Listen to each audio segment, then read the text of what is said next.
Huli ngayon ang isang babae sa pagbebenta ng iligal na droga sa isinagawang buy-bust operation ng PNP sa Kanaman, Camarines Sur. Ang balita mula kay Patrolwoman Sharon Hob.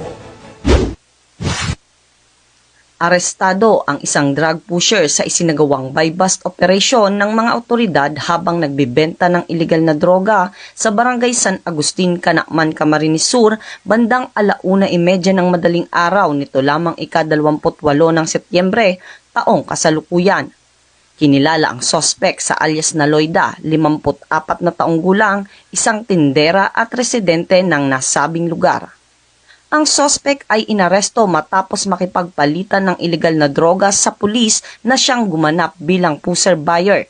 Nakuha mula sa sospek ang isang plastic sachet ng pinaghihinalaang shabu at isang piraso ng 1,000 pisong papel na siyang ginamit sa naturang transaksyon at 6 pampiraso ng maliit na supot na may laman ring pinaghihinalaang shabu na nakuha mula sa gamit ng sospek.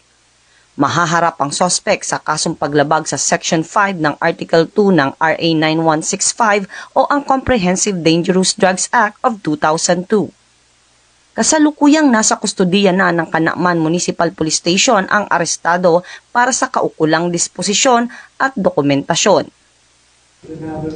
Ang matagumpay na pagkakaaresto sa akusado ay resulta sa pinaigting nating kampanya kontra kriminalidad sa pakikipag-ugnayan sa iba't ibang ahensya ng gobyerno at komunidad upang madakip ang mga may pananagutan sa batas at masiguro ang ligtas na pamayanan na naayon o alinsunod sa programa ng ating Chief PNP, Police General Romel Francisco Dailit Marbil na sa bagong Pilipinas, ang gusto ng pulis ay ligtas ka.